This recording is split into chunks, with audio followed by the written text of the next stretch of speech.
Hello and welcome to today's LOL Esports Roundup. We're going to cover the games from this morning in the LCK, LEC slate, and then preview tomorrow's LPL return and LEC Week 2, Day 3.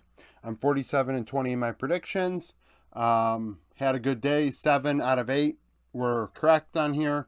The only one being wrong was this one, which a lot of people ended up getting wrong. Gen G and HLE start us off. HLE are not 5th in my power rankings. They're 15th. Gen G 7th. HLE 1 and 2. Gen 2 and 1. I had this as a 2-1 series. Peanut being the MVP in the end. And Gen G did win 2-1. Pays 12, 5 and 20. 29% of damage. Delight 5, 3 and 23 alongside him at support. And then Viper 12, 7, 13, 36% of damage for HLE. Doran looked pretty bad in this one. There was a moment where Kingen really crushed him in this series.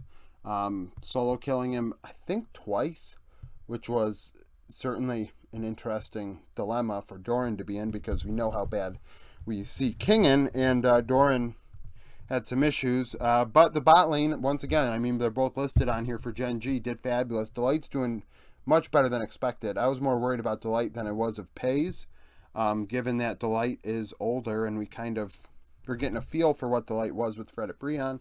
But now he's on a team that allows him to actually play the game a little more aggressively, not extremely passive, and he's benefiting from it.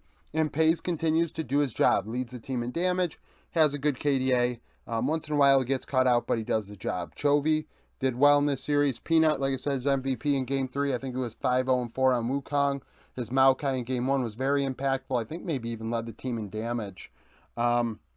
So Peanut's doing his job also in this dog meta. Obviously, we're seeing some changes soon to support and to, to support. You know, like we're getting rid of Yumi for 13-1B, and then Freak is releasing stuff about 13-3. The ADC changes on 13-2. The meta is about to start shifting big time, and we're going to see how that affects Gen G, a team that you know, they're better off putting Peanut on the dog and leaving Delight a little freer. So that's the thing. KDF and DRX both 0-3 coming into this one. I had DRX 2-0, and that's what happened. Game 1 extremely close, but DRX ended up taking it, and then DRX win Game 2. Duckdom 5-2 and 18, 26% of damage, leading the way. Fate was MVP, 14-3 and 8 on a Akali and a Silas, if I recall. Bulldog 2-5 and 6, 31% of damage, once again leading the team in damage. On Victor both games. Victor obviously a high DPS champion. Multiple times Taeyun got caught out in this one, and it continues to happen. And I said the last series, I'm like, this guy is super aggressive, and it's starting to bite him now. Now the scouting reports out. They're like, oh yeah, this guy from a couple of years ago, he's really aggressive and gets caught out all the time. Moham not doing that well. I'm really shocked that June played the first series and Moham has played the last 3. I figured maybe they'd go back and forth or something, because I don't think Moham is that much better than June. Dudu in top lane didn't look great, but is he going to look great on this team? I was telling someone in the chat, they brought him up today during the live view, and I'm like, it's 2022 HLE for him all over again. Like, the team stinks, right? Young Jay tried, didn't do well.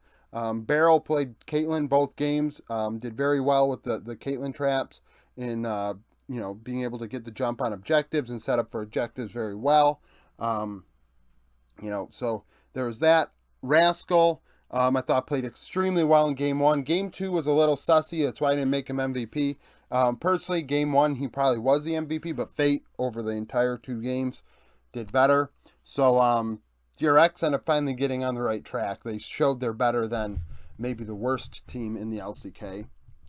LEC, Astralis, and BDS. I had BDS winning this one. They won it with relative ease. Sheo was MVP. I thought he was doing very, very well on the Wukong. He did work.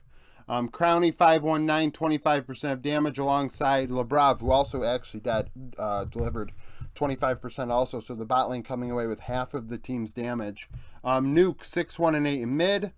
Do not sleep on Kabe, though. 3-3-3, 28% damage. Kabe is in contract prison to end out his career with Astralis. He did it last year. He's doing it again this year.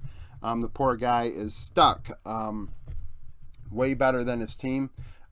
This one, actually, Sheo's MVP, and I actually didn't think about it when I wrote it on the board, and it just came back to me. So, I think it's very important. Level 1s are so important. And in this one, they got after it. Sheo sat in the bush around red, waiting for 1-1-3, and then outsmited him for it. 1-1-3 had no idea.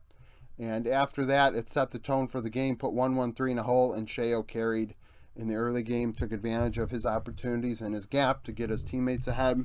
And that's the importance of level 1s, especially when not a lot of people are doing them. Everybody is sleeping on it, and it's a good way to set the tone. And also, you know, get a lead that maybe the other team can never recover from. Level 1s again. Now, not as impactful, but SK Blue Photon's Flash level 1. SK 2-2, Vitality 4-0 in this one. Vitality 11th in the power rankings. But SK win. Irrelevant in top lane went 6-2-0, 28% of damage on a Renekton. Recovering after the sussy Scion game we saw. Marcoon 2-2-7 on an Elise again was MVP. Bo 3-6-3, 27% of damage on a Maokai. So there's a lot to look at with this one. I have a hard time believing that Marcoon's Elise won't be banned tomorrow. I think that reminded me, I said it in the stream, it reminded me of how he looks on Volibear, and that he just looks so comfortable and aggressive and finds some great angles. He really, really did some work. In the bot lane, went down once, got Exakick and DOS ahead, and then they carried in bot lane big time. But Marcoon helped him. Marcoon helped all over the rift. The Elise was fantastic. As far as Vitality is concerned, I love when Trist is picked in a good spot. I think it's underutilized, right? So in this case, I didn't find it was utilized properly in draft. We had an argument actually in the live stream about it.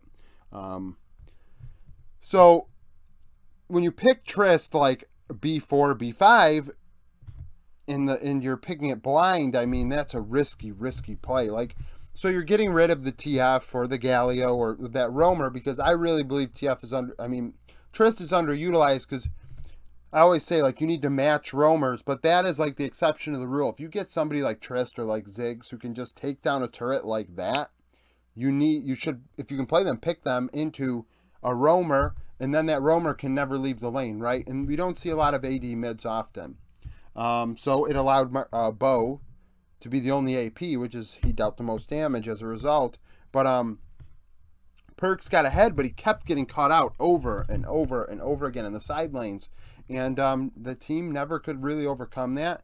And SK come out on top. They win, and it's a big deal. They beat G2 and Vitality back-to-back. That bot lane is legit. I think Exakick deserves a lot more notice for Rookie of the Year, because you have Bo here, and frankly, speaking of players playing champions, Bo I don't think should be on the Maokai, which is not because Maokai is bad. Bo. So I said yesterday, I didn't think Bo's Maokai was bad, but at the same time, I don't think he can play it at the level he can play other things. So we're starting to run into a situation maybe where Bo, you know, and he's a rookie. He's very young. He's going to have some limitations. And, you know, the expectations were put sky high for the guy. And we said, you know, dog champions. And last week he looked good on dogs. And even against Astralis, he was okay on Maokai, but it wasn't the best one I'd ever seen, which is what I said. And today it continues that way. So I don't know if the Maokai is it for him, which is bad, because that means you probably have to ban it. That's not good. You shouldn't have to do that. And I think people are going to give him excuses, but I don't think you can excuse, I don't think you can really actually validly excuse it. I mean, he got solo killed actually by Marcoon. Can't forget that. G2 and Heretics. G2 win. They went in 3-1, now 4-1. Heretics 2-2, now 2-3. Mickey is MVP. Mickey played a fabulous game.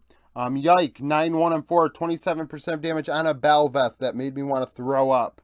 Hansama, 6-0-4 on a Draven. Ruby 1-3-0, 31% of damage for Heretics. Mickey was MVP because I swear to God he hit like the first 5 hooks with Nautilus. Like he blinded Nautilus R1.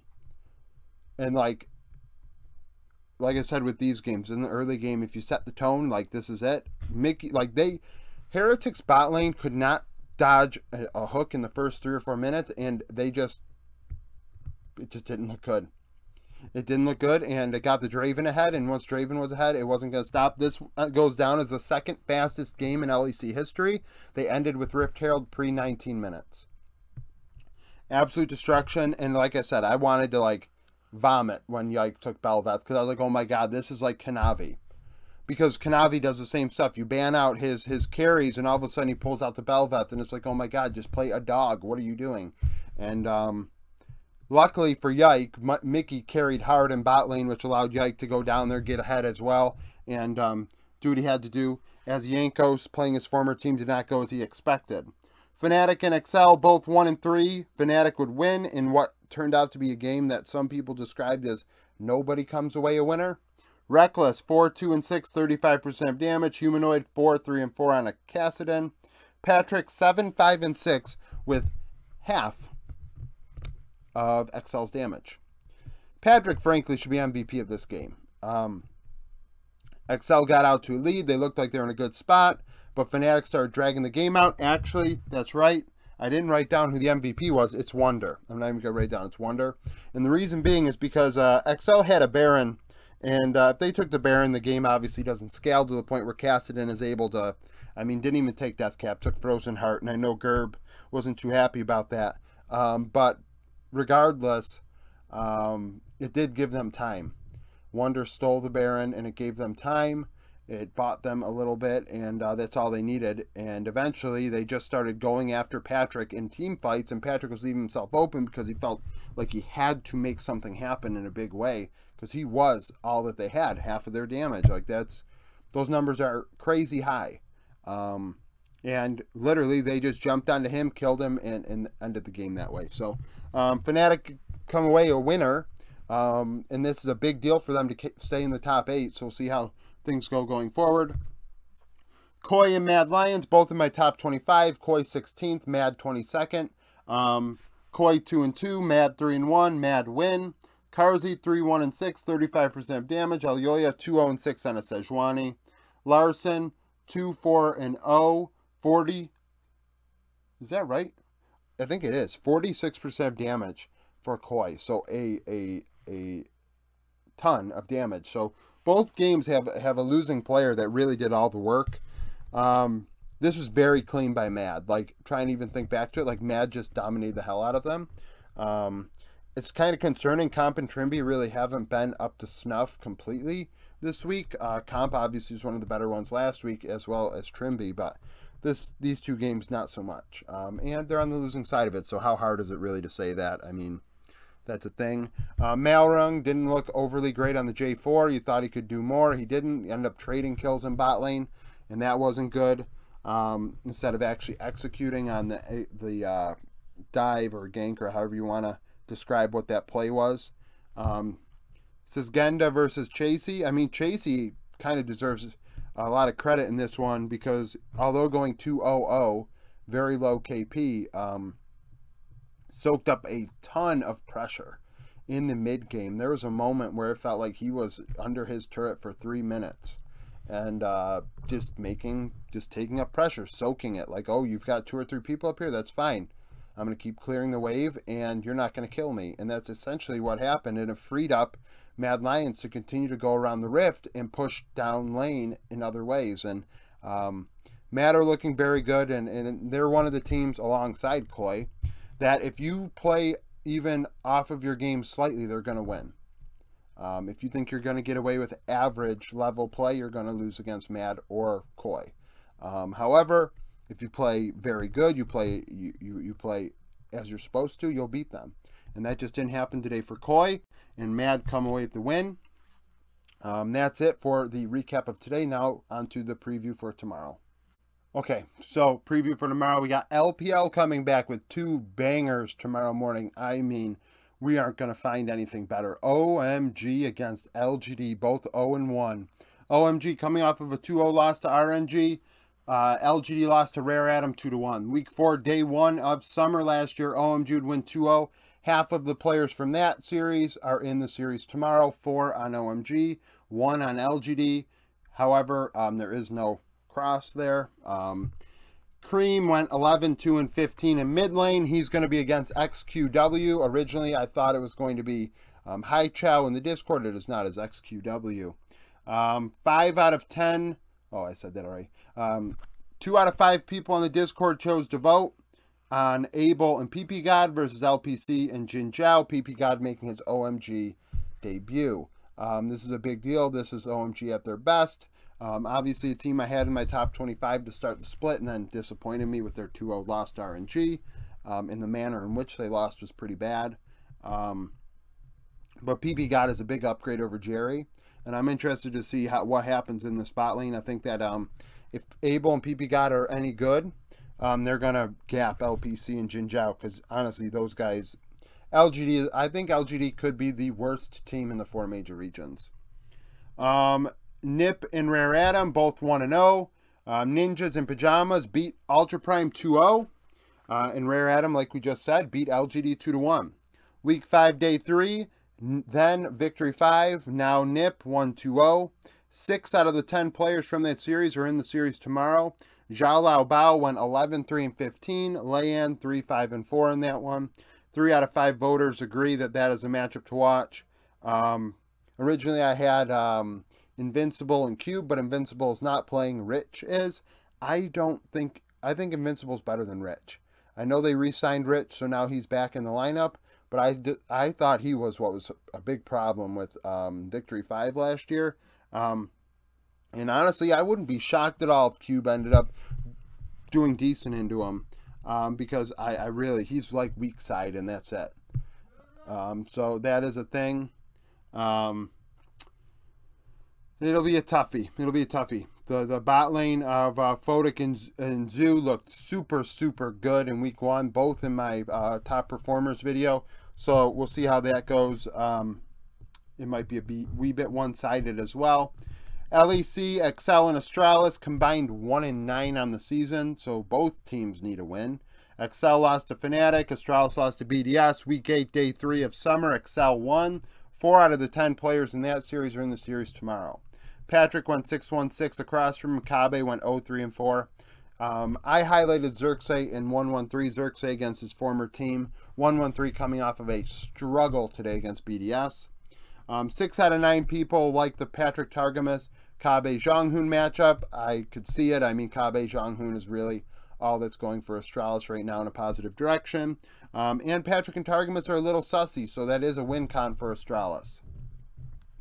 BDS 3-2 against Mad 4-1, 22nd in the power rankings. BDS beat Astralis, Mad Lions beat Koi. Week 8, day 3 of summer, Mad Lions would win. 3 out of the 10 players in that series will be in the game tomorrow. Niski 6-5-11 in mid, Nuke 6-2-5 across from. So both mid laners did very well in that one. I think I forget what Niski was playing, maybe a Vex, and Nuke was playing LeBlanc. Adam and Chasey is a matchup I liked because of 2 relative rookies. Chasey for sure. Adam coming off of a couple really good games here. And Chasey will be a big test for him. The Korean import looks as advertised. A very good player. 7 out of 9 people highlighted bot lane. I can see it. Crowny and Lebrav are playing absolutely outstanding. And then Karzi and Hilly have flipped heads again. So flip your coins before that one and you'll see what will come of it. SK and Koi. SK just beat Vitality. They're 3-2. Koi lost to Mad Lions. They're 2-3. Week 7, day 2 of summer. SK would actually upset Rogue at the time. Half of the players that started in that game will start tomorrow. Certus 2-0-3 in mid for SK. Larson was 0-3-1 for Rogue in that one. The bot lane is what I like. 6 out of 9 people agree. Exakick and Doss versus Comp and Trimby. Exakick and Doss are going to be a skill check for them. Comp and Trimby the last couple days, like I said, when we just talked about the recap, they have not played up to snuff this weekend, and Exakick and Doss are feeling themselves. SK are extremely confident right now, and that is a scary thing. Because they were saying, hey, we're finally able to play confident and move our our scrim results to stage. We're playing stage like we play scrims, and that's good for us. And it's like, okay, well, that means they're doing good in scrims. And they're getting it on stage. This team is scary. And it's only going up. It's only going up. It's only going to get better. G2 and Vitality, both in my top 11 of the power rankings, 4-1. G2 beat Heretics. Vitality lost SK. Week 6, day 2 of summer. Vitality would win. 3 out of the 10 players in that game are in the game tomorrow. Both mid laners were in that one. Perks 10-0-7 on an Ari. Caps 1-6-2 on a Talia, I think. So I imagine Caps is going to want a little bit of revenge after that one-sided affair. G2 coming off of a beatdown. Vitality coming off of an upset loss.